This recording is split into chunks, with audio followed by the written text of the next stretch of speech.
Le chantier a débuté au printemps dernier dans l'église qui date des XIVe et XVe siècles.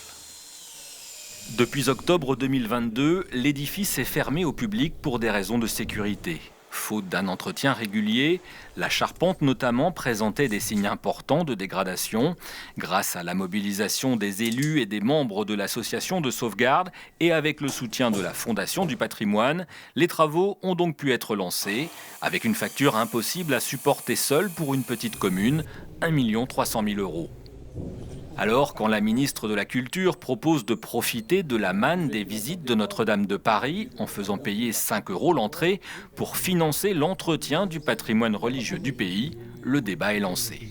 Ça reste un lieu culte et le lieu culte, je trouve qu'il devrait être accessible à tout le monde. Après, trouver des financements pour remettre en état nos sites. Pourquoi pas, oui. Si on va au Mont-Saint-Michel, on paye pour rentrer dedans. Donc moi je ne vois pas pourquoi Notre-Dame, qui est un lieu touristique maintenant, pourquoi on ne paierait pas pour aller dedans. Surtout 5 €, c'est pas énorme. C'est rien, c'est un pourboire. Mais sur 15 millions de personnes, ça peut faire une belle somme.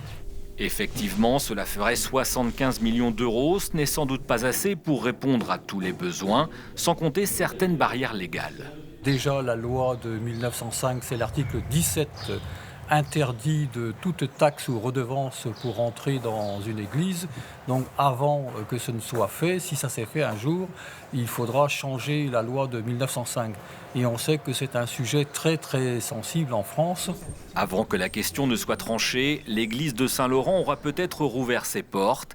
À la fin de l'année 2025, si tout va bien, il sera de nouveau possible d'admirer les lambris peints de la nef. Et en attendant, les dons sont toujours les bienvenus dans le cadre de la mission du patrimoine.